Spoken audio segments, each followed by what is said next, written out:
And you have to sit there all day. You just sit. Yes, and I was a cop, and I don't know if you know about cop stuff, but they really don't like people standing behind them. It's like I could not. I it was psychologically painful to have 5 creative directors sitting behind me. I was like, this is insane as an Well, assistant or like, helping her produce stuff. So yeah, then I went to go work for agencies. I've worked at a bunch of them.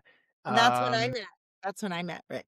yeah, yeah. I feel like it's a nice there's like a theory about people my age that like because you have access to everything, people expect your resume to be stacked because it's like, "Oh, you have the internet, you have whatever, like, why didn't you make a movie this summer? Like, why didn't you do this?" And so it's nice to hear that, like, you were a cop for 10 years and now you're a completely different thing. My mom was a waitress for, like, 10 years, completely different thing. Like, I could, like, do some random shit for 10 years and, like, still be a completely different person.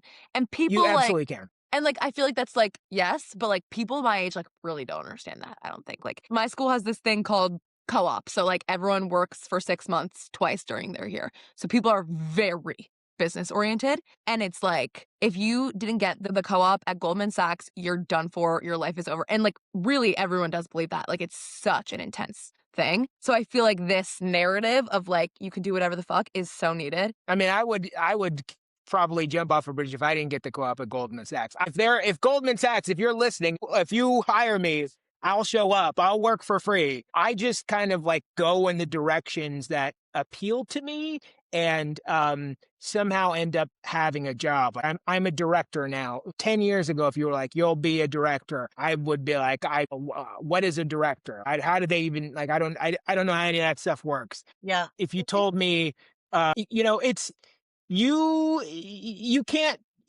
I have a lot of sides to me. I have like a creative side that I was like never able to use in policing, right? So I was like, I have a very cold, logical side, which I was able to use in policing. Like now I don't really, I don't really use it anymore. It's just like there, you can do more than one thing. And I found a lot of people like me along the way that did more than one thing. And I would always like ask them like, well, how did you do this? So it's not surprising. Like if you want to be one person, great. That's totally fine. You can be one person and it's no shade if like, you know who you are when you come out of that Goldman Sachs internship and like you work at Goldman Sachs and you never leave Wall Street. Great. Fantastic. But if you want to explore other corners of the world and other corners of like humanity and who you are, there's like all kinds of shit, all kinds of stories, all kinds of vacations you can have. And there people hired me to do all this different shit. And I'm not even that smart. So they like if you get the Goldman Sachs thing, like they probably hire you to do whatever the fuck you want, right? It's like it's like you just have to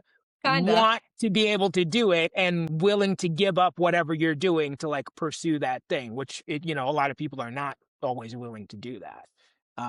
But you can do different shit. I have a kid now, Do you have, but it's well, now that you're doing this, do you have a favorite moment of when you were on set directing or, that was like, wow, this is really challenging and I did it. Like I met the challenge and it felt like, you know what I mean? well, you've seen my reel. That's like every job for the first 2 years. I was like, oh, shit, I did that. I made it through, and I'm like alive, and nobody, I didn't get fired or anything. Yeah. I think recently I've had, I'm still I consider myself to be very nascent in my career.